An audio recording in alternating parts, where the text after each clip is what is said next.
3. Winston was dreaming of his mother. He must, he thought, have been 10 or 11 years old when his mother had disappeared. She was a tall, statuesque, rather silent woman with slow movements and magnificent fair hair. His father he remembered more vaguely as dark and thin, dressed always in neat dark clothes. Winston remembered especially the very thin soles of his father's shoes, and wearing spectacles. The two of them must evidently have been swallowed up in one of the first great purges of the 50s. At this moment his mother was sitting in some place deep down beneath him, with his young sister in her arms. He did not remember his sister at all, except as a tiny, feeble baby, always silent, with large, watchful eyes. Both of them were looking up at him. They were down in some subterranean place, the bottom of a well, for instance, or a very deep grave, but it was a place which, already far below him, was itself moving downwards. They were in the saloon of a sinking ship, looking up at him through the darkening water. There was still air in the saloon, they could still see him and he them, but all the while they were sinking down into the green waters, which in another moment must hide them from sight forever. He was out in the light and air while they were being sucked down to death, and they were down there, because he was up here. He knew it and they knew it, and he could see the knowledge in their faces. There was no reproach either in their faces or in their hearts, only the knowledge that they must die in order that he might remain alive, and that this was part of the unavoidable order of things. He could not remember what had happened, but he knew in his dream that in some way the lives of his mother and his sister had been sacrificed to his own. It was one of those dreams which, while retaining the characteristic dream scenery, are a continuation of one's intellectual life, and in which one becomes aware of facts and ideas which still seem new and valuable after one is awake. The thing that now suddenly struck Winston was that his mother's death, nearly 30 years ago, had been tragic and sorrowful in a way that was no longer possible. Tragedy, he perceived, belonged to the ancient time, to a time when there was still privacy, love, and friendship, and when the members of a family stood by one another without needing to know the reason. His mother's memory tore at his heart because she had died loving him, when he was too young and selfish to love her in return, and because somehow, he did not remember how, she had sacrificed herself to a conception of loyalty that was private and unalterable. Such things, he saw, could not happen today. Today there were fear, hatred, and pain, but no dignity of emotion, no deep or complex sorrows. All this he seemed to see in the large eyes of his mother and his sister, looking up at him through the green water, hundreds of fathoms down and still sinking. Suddenly he was standing on short springy turf, on a summer evening when the slanting rays of the sun gilded the ground. The landscape that he was looking at recurred so often in his dreams that he was never fully certain whether or not he had seen it in the real world. In his waking thoughts, he called it the Golden Country. It was an old, rabbit-bitten pasture, with a foot-track wandering across it and a molehill here and there. In the ragged hedge on the opposite side of the field, the boughs of the elm trees were swaying very faintly in the breeze, their leaves just stirring in dense masses like women's hair. Somewhere near at hand, though out of sight, there was a clear, slow-moving stream where dace were swimming in the pools under the willow trees. The girl with dark hair was coming towards them across the field. With what seemed a single movement she tore off her clothes and flung them disdainfully aside. Her body was white and smooth, but it aroused no desire in him, indeed he barely looked at it. What overwhelmed him in that instant was admiration for the gesture with which she had thrown her clothes aside. With its grace and carelessness it seemed to annihilate a whole culture, a whole system of thought, as though Big Brother and the party and the thought police could all be swept into nothingness by a single splendid movement of the arm. That too was a gesture belonging to the ancient time. Winston woke up with the word Shakespeare on his lips. The telescreen was giving forth an ear-splitting whistle, which continued on the same note for 30 seconds. It was not 7:15, getting up time for office workers. Winston wrenched his body out of bed, naked, for a member of the outer party received only 3,000 clothing coupons annually, and a suit of pajamas was 600, and seized a dingy singlet and a pair of shorts that were lying across a chair. The physical jerks would begin in 3 minutes. The next moment he was doubled up by a violent coughing fit which nearly always attacked him soon after waking up. It emptied his lungs so completely that he could only begin breathing again by lying on his back and taking a series of deep gasps. His veins had swelled with the effort of the cough, and the varicose ulcer had started itching. 30 to 40 group, yapped a piercing female voice. 30 to 40 group. Take your places, please. 30s to 40s. Winston sprang to attention in front of the telescreen, upon which the image of a youngish woman, scrawny but muscular, dressed in tunic and gym shoes, had already appeared. Arms bending and stretching, she rapped out. Take your time by me. 1, 2, 3, 4. 1, 2, 3, 4. Come on, comrades, put a bit of life into it. 1, 2, 3, 4. 1, 2, 3, 4. The pain of the coughing fit had not quite driven out of Winston's mind the impression made by his dream, and the rhythmic movements of the exercise restored it somewhat. As he mechanically shot his arms back and forth, wearing on his face the look of grim enjoyment which was considered proper during the physical jerks, he was struggling to think his way backward into the dim period of his early childhood. It was extraordinarily difficult. Beyond the late 50s everything faded. When there were no external records that you could refer to, even the outline of your own life lost its sharpness. You remembered huge events which had quite probably not happened, you remembered the detail of incidents without being able to recapture their atmosphere, and there were long blank periods to which you could assign nothing. Everything had been different then. Even the names of countries, and their shapes on the map, had been different. Airstrip 1, for instance, had not been so called in those days. It had been called England or Britain, though London, he felt fairly certain, had always been called London.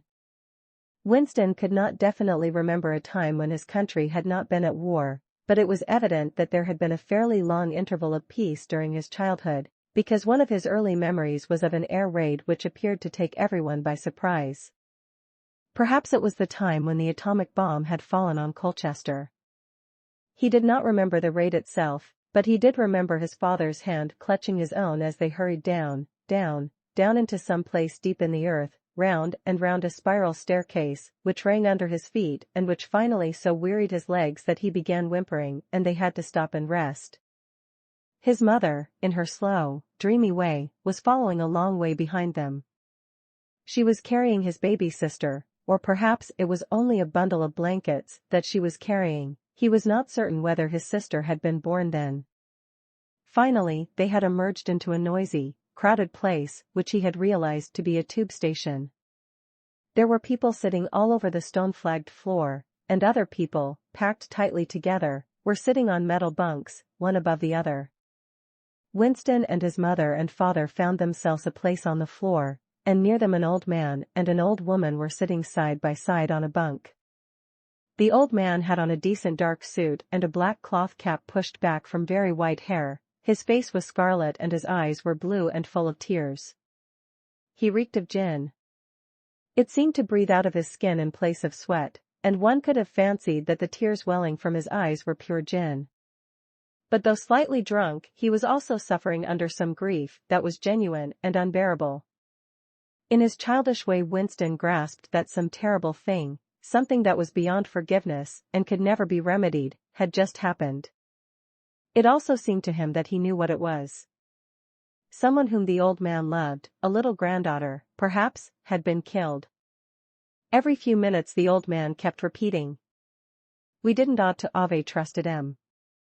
I said so, Ma, didn't I? That's what comes of trusting him.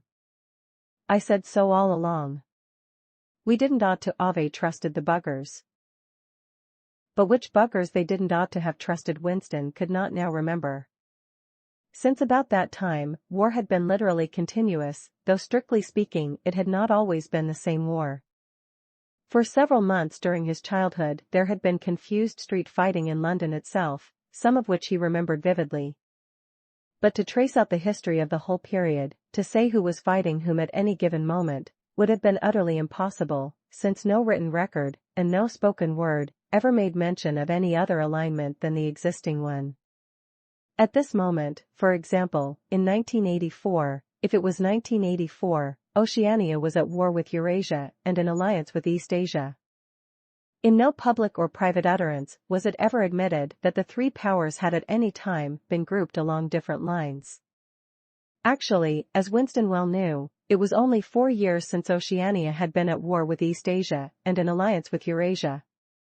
But that was merely a piece of furtive knowledge which he happened to possess, because his memory was not satisfactorily under control. Officially, the change of partners had never happened. Oceania was at war with Eurasia, therefore Oceania had always been at war with Eurasia.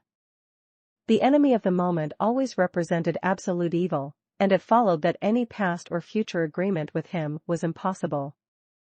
The frightening thing, he reflected for the 10,000th time as he forced his shoulders painfully backward, with hands on hips, they were gyrating their bodies from the waist, an exercise that was supposed to be good for the back muscles. The frightening thing was that it might all be true. If the party could thrust its hand into the past and say of this or that event, it never happened, that, surely, was more terrifying than mere torture and death? The party said that Oceania had never been in alliance with Eurasia. He, Winston Smith, knew that Oceania had been in alliance with Eurasia as short a time as 4 years ago. But where did that knowledge exist? Only in his own consciousness, which in any case must soon be annihilated. And if all others accepted the lie which the party imposed, if all records told the same tale, then the lie passed into history and became truth. Who controls the past, ran the party slogan, controls the future, who controls the present controls the past. And yet the past, though of its nature alterable, never had been altered. Whatever was true now was true from everlasting to everlasting. It was quite simple. All that was needed was an unending series of victories over your own memory. Reality control, they called it, in Newspeak, doublethink. Stand easy, barked the instructress, a little more genially. Winston sank his arms to his sides and slowly refilled his lungs with air. His mind slid away into the labyrinthine world of doublethink.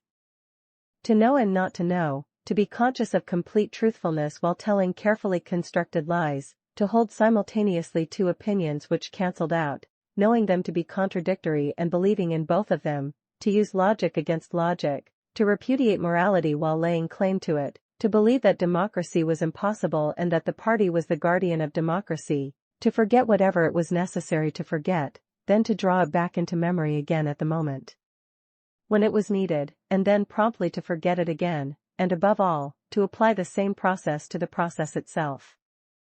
That was the ultimate subtlety, consciously to induce unconsciousness, and then, once again, to become unconscious of the act of hypnosis you had just performed. Even to understand the word doublethink involved the use of doublethink.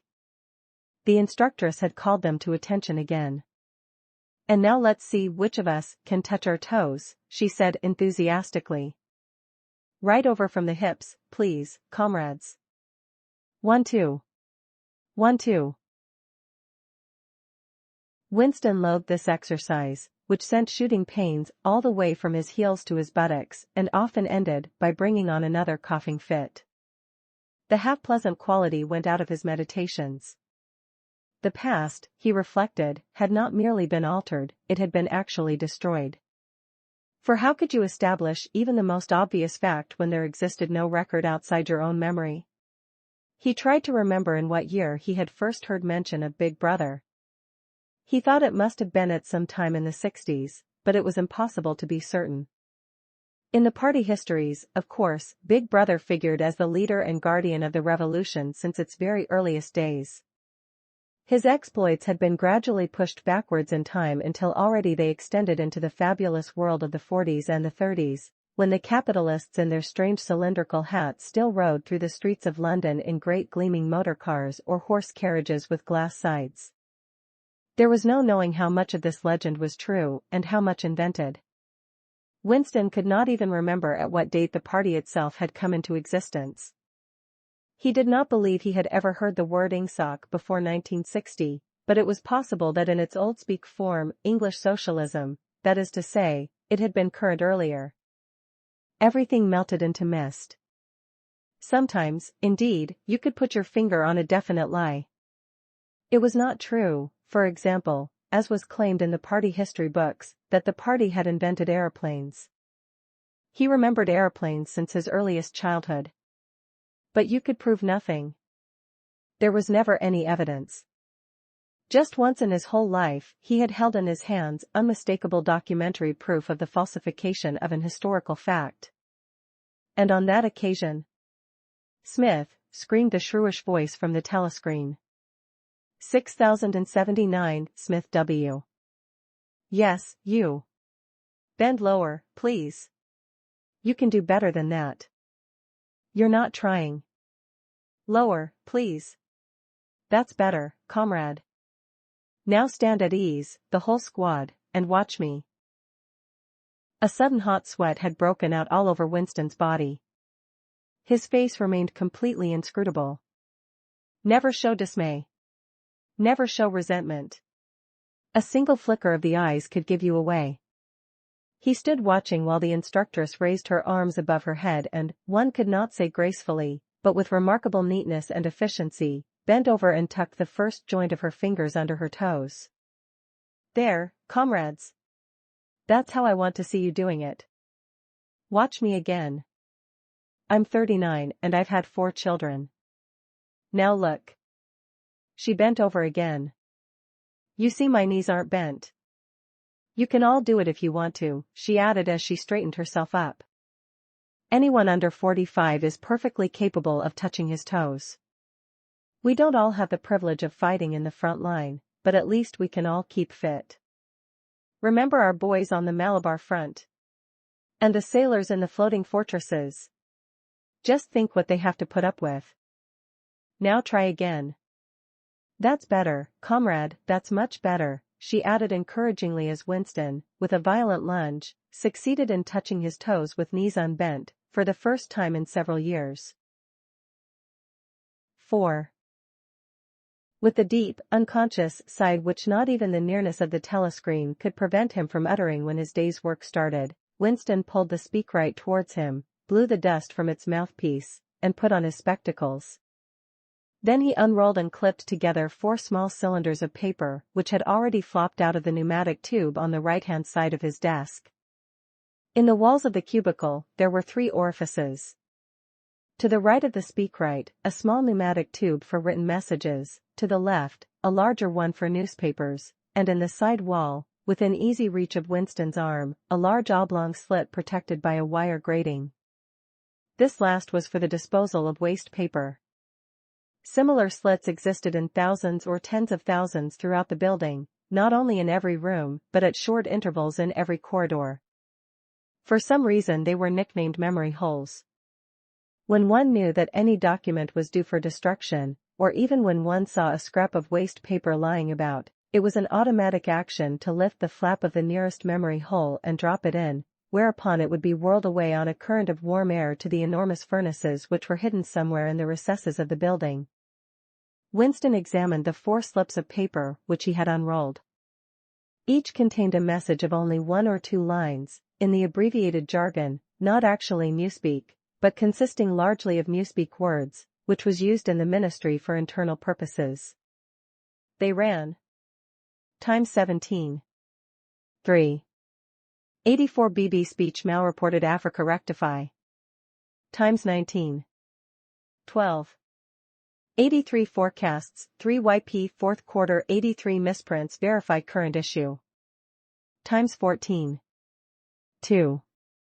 84 mini plenty malquoted chocolate rectify. Times 3. 12. 83 reporting BB day order double plus good refs unpersons rewrite fullwise up sub anti-filing. With a faint feeling of satisfaction Winston laid the 4th message aside. It was an intricate and responsible job and had better be dealt with last. The other 3 were routine matters, though the second one would probably mean some tedious wading through lists of figures. Winston dialed back numbers on the telescreen and called for the appropriate issues of the Times, which slid out of the pneumatic tube after only a few minutes' delay. The messages he had received referred to articles or news items which for one reason or another it was thought necessary to alter, or, as the official phrase had it, to rectify. For example, it appeared from the Times of the 17th of March that Big Brother, in his speech of the previous day, had predicted that the South Indian front would remain quiet but that a Eurasian offensive would shortly be launched in North Africa. As it happened, the Eurasian Higher Command had launched its offensive in South India and left North Africa alone. It was therefore necessary to rewrite a paragraph of Big Brother's speech, in such a way as to make him predict the thing that had actually happened. Or again, the Times of the 19th of December had published the official forecasts of the output of various classes of consumption goods in the fourth quarter of 1983, which was also the sixth quarter of the ninth three-year plan. Today's issue contained a statement of the actual output, from which it appeared that the forecasts were in every instance grossly wrong. Winston's job was to rectify the original figures by making them agree with the later ones. As for the third message, it referred to a very simple error which could be set right in a couple of minutes. As short a time ago as February, the Ministry of Plenty had issued a promise, a categorical pledge were the official words, that there would be no reduction of the chocolate ration during 1984. Actually, as Winston was aware, the chocolate ration was to be reduced from 30 grams to 20 at the end of the present week. All that was needed was to substitute for the original promise a warning that it would probably be necessary to reduce the ration at some time in April. As soon as Winston had dealt with each of the messages, he clipped his speak-written corrections to the appropriate copy of the Times and pushed them into the pneumatic tube. Then, with a movement which was as nearly as possible unconscious, he crumpled up the original message and any notes that he himself had made, and dropped them into the memory hole to be devoured by the flames. What happened in the unseen labyrinth to which the pneumatic tubes led, he did not know in detail, but he did know in general terms.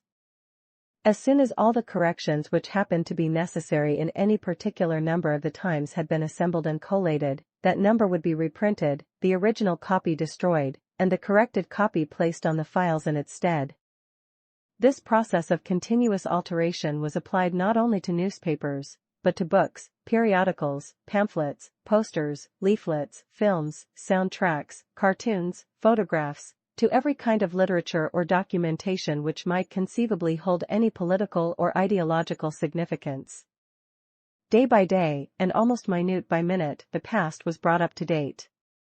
In this way every prediction made by the party could be shown by documentary evidence to have been correct, nor was any item of news, or any expression of opinion, which conflicted with the needs of the moment, ever allowed to remain on record. All history was a palimpsest, scraped clean and reinscribed exactly as often as was necessary. In no case would it have been possible, once the deed was done, to prove that any falsification had taken place. The largest section of the records department, far larger than the one on which Winston worked, consisted simply of persons whose duty it was to track down and collect all copies of books, newspapers, and other documents which had been superseded and were due for destruction. A number of the Times which might, because of changes in political alignment, or mistaken prophecies uttered by Big Brother, have been rewritten a dozen times still stood on the files bearing its original date, and no other copy existed to contradict it. Books, also, were recalled and rewritten again and again, and were invariably reissued without any admission that any alteration had been made. Even the written instructions which Winston received, and which he invariably got rid of as soon as he had dealt with them, never stated or implied that an act of forgery was to be committed. Always the reference was to slips, errors, misprints, or misquotations, which it was necessary to put right in the interests of accuracy. But actually, he thought as he readjusted the Ministry of Plenty's figures, it was not even forgery. It was merely the substitution of one piece of nonsense for another. Most of the material that you were dealing with had no connection with anything in the real world, not even the kind of connection that is contained in a direct lie. Statistics were just as much a fantasy in their original version as in their rectified version. A great deal of the time you were expected to make them up out of your head. For example, the Ministry of Plenty's forecast had estimated the output of boots for the quarter at 145 million pairs. The actual output was given as 62 millions. Winston, however, in rewriting the forecast, marked the figure down to 57 millions, so as to allow for the usual claim that the quota had been overfulfilled. In any case, 62 millions was no nearer the truth than 57 millions, or than 145 millions. Very likely no boots had been produced at all. Likelier still, nobody knew how many had been produced, much less cared.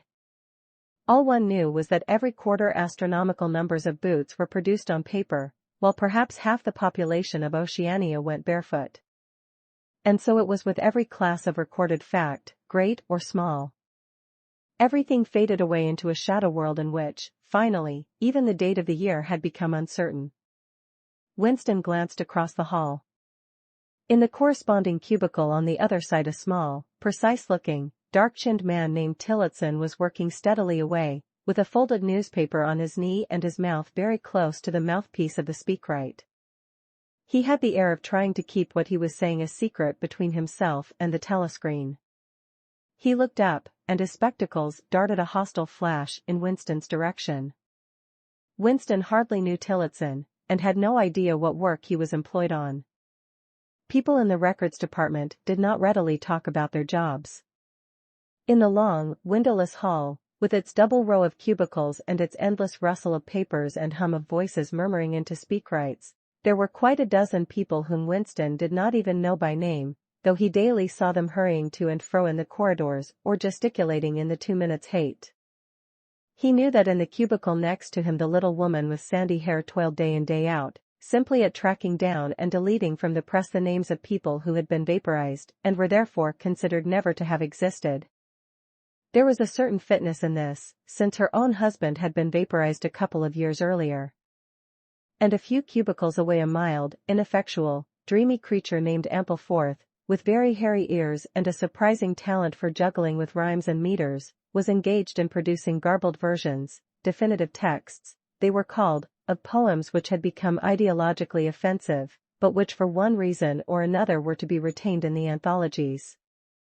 And this hall, with its 50 workers or thereabouts, was only one subsection, a single cell, as it were, in the huge complexity of the records department. Beyond, above, below, were other swarms of workers engaged in an unimaginable multitude of jobs. There were the huge printing shops with their sub-editors, their typography experts, and their elaborately equipped studios for the faking of photographs. There was the teleprogram section with its engineers, its producers, and its teams of actors specially chosen for their skill in imitating voices. There were the armies of reference clerks whose job was simply to draw up lists of books and periodicals which were due for recall. There were the vast repositories where the corrected documents were stored, and the hidden furnaces where the original copies were destroyed. And somewhere or other, quite anonymous, there were the directing brains who coordinated the whole effort and laid down the lines of policy which made it necessary that this fragment of the past should be preserved, that one falsified, and the other rubbed out of existence. And the records department, after all, was itself only a single branch of the Ministry of Truth, whose primary job was not to reconstruct the past, but to supply the citizens of Oceania with newspapers, films, textbooks, telescreen programs, plays, novels, with every conceivable kind of information, instruction, or entertainment, from a statue to a slogan, from a lyric poem to a biological treatise, and from a child's spelling book to a Newspeak dictionary. And the ministry had not only to supply the multifarious needs of the party, but also to repeat the whole operation at a lower level for the benefit of the proletariat. There was a whole chain of separate departments dealing with proletarian literature, music, drama, and entertainment generally. Here were produced rubbishy newspapers containing almost nothing except sport, crime and astrology, sensational 5-cent novelettes, films oozing with sex, and sentimental songs which were composed entirely by mechanical means on a special kind of kaleidoscope known as a versificator. There was even a whole subsection, pornosec, it was called in Newspeak, engaged in producing the lowest kind of pornography, which was sent out in sealed packets and which no party member, other than those who worked on it, was permitted to look at. 3 messages had slid out of the pneumatic tube while Winston was working, but they were simple matters, and he had disposed of them before the 2 minutes hate interrupted him. When the hate was over, he returned to his cubicle, took the Newspeak dictionary from the shelf, pushed the speakwrite to one side, cleaned his spectacles, and settled down to his main job of the morning. Winston's greatest pleasure in life was in his work.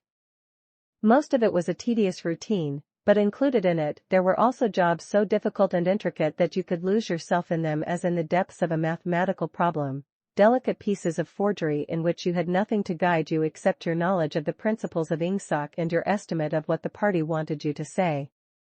Winston was good at this kind of thing. On occasion he had even been entrusted with the rectification of the Times' leading articles, which were written entirely in Newspeak. He unrolled the message that he had set aside earlier. It ran. Times 3. 12.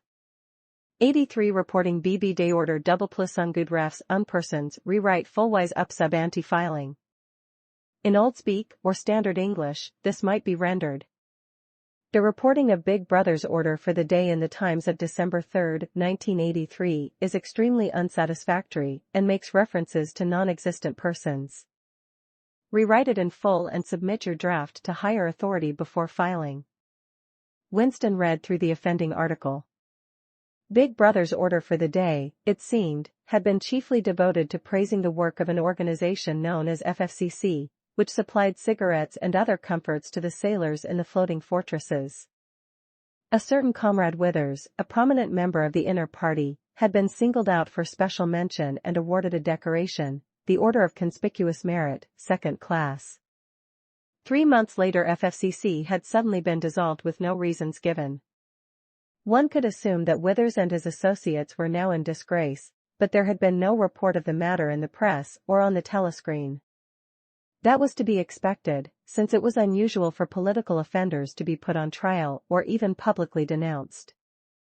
The great purges involving thousands of people, with public trials of traitors and thought criminals who made abject confession of their crimes and were afterwards executed, were special showpieces not occurring oftener than once in a couple of years.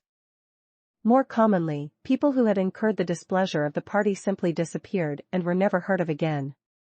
One never had the smallest clue as to what had happened to them. In some cases, they might not even be dead. Perhaps 30 people personally known to Winston, not counting his parents, had disappeared at one time or another. Winston stroked his nose gently with a paperclip. In the cubicle across the way, Comrade Tillotson was still crouching secretively over his speakwrite. He raised his head for a moment, again the hostile spectacle flash. Winston wondered whether Comrade Tillotson was engaged on the same job as himself. It was perfectly possible. So tricky a piece of work would never be entrusted to a single person. On the other hand, to turn it over to a committee would be to admit openly that an act of fabrication was taking place. Very likely as many as a dozen people were now working away on rival versions of what Big Brother had actually said.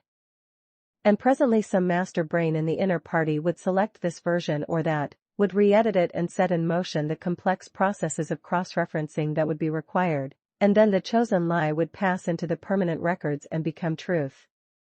Winston did not know why Withers had been disgraced. Perhaps it was for corruption or incompetence. Perhaps Big Brother was merely getting rid of a too popular subordinate. Perhaps Withers or someone close to him had been suspected of heretical tendencies. Or perhaps, what was likeliest of all, the thing had simply happened because purges and vaporizations were a necessary part of the mechanics of government. The only real clue lay in the words "refs unpersons," which indicated that Withers was already dead. You could not invariably assume this to be the case when people were arrested. Sometimes they were released and allowed to remain at liberty for as much as a year or 2 years before being executed. Very occasionally some person whom you had believed dead long since would make a ghostly reappearance at some public trial where he would implicate hundreds of others by his testimony before vanishing, this time forever. Withers, however, was already an unperson.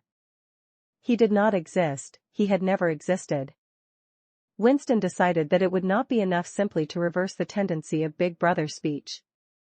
It was better to make it deal with something totally unconnected with its original subject. He might turn the speech into the usual denunciation of traitors and thought criminals, but that was a little too obvious, while to invent a victory at the front, or some triumph of overproduction in the 9th three-year plan, might complicate the records too much. What was needed was a piece of pure fantasy. Suddenly there sprang into his mind, ready-made as it were, the image of a certain Comrade Ogilvy, who had recently died in battle, in heroic circumstances. There were occasions when Big Brother devoted his order for the day to commemorating some humble, rank-and-file party member whose life and death he held up as an example worthy to be followed. Today he should commemorate Comrade Ogilvy. It was true that there was no such person as Comrade Ogilvy, but a few lines of print and a couple of faked photographs would soon bring him into existence. Winston thought for a moment, then pulled the speak right towards him and began dictating in Big Brother's familiar style, a style at once military and pedantic, and, because of a trick of asking questions and then promptly answering them, what lessons do we learn from this fact, comrades? The lesson, which is also one of the fundamental principles of ingsoc, that, etc. etc. Easy to imitate. At the age of 3 Comrade Ogilvy had refused all toys except a drum, a submachine gun, and a model helicopter. At 6, a year early, by a special relaxation of the rules, he had joined the spies. At 9 he had been a troop leader. At 11 he had denounced his uncle to the thought police after overhearing a conversation which appeared to him to have criminal tendencies. At 17 he had been a district organizer of the Junior Anti-Sex League. At 19 he had designed a hand grenade which had been adopted by the Ministry of Peace and which, at its first trial, had killed 31 Eurasian prisoners in one burst. At 23 he had perished in action. Pursued by enemy jet planes while flying over the Indian Ocean with important dispatches, he had weighted his body with his machine gun and leapt out of the helicopter into deep water, dispatches, and all, an end, said Big Brother, which it was impossible to contemplate without feelings of envy. Big Brother added a few remarks on the purity and single-mindedness of Comrade Ogilvy's life. He was a total abstainer and a non-smoker, had no recreations except a daily hour in the gymnasium, and had taken a vow of celibacy, believing marriage and the care of a family to be incompatible with a 24-hour-a-day devotion to duty. He had no subjects of conversation except the principles of ingsoc, and no aim in life except the defeat of the Eurasian enemy and the hunting down of spies, saboteurs, thought criminals, and traitors generally. Winston debated with himself whether to award Comrade Ogilvy the Order of Conspicuous Merit. In the end he decided against it because of the unnecessary cross-referencing that it would entail. Once again he glanced at his rival in the opposite cubicle. Something seemed to tell him with certainty that Tillotson was busy on the same job as himself. There was no way of knowing whose job would finally be adopted, but he felt a profound conviction that it would be his own. Comrade Ogilvy, unimagined an hour ago, was now a fact. It struck him as curious that you could create dead men but not living ones. Comrade Ogilvy, who had never existed in the present, now existed in the past, and when once the act of forgery was forgotten, he would exist just as authentically, and upon the same evidence, as Charlemagne or Julius Caesar.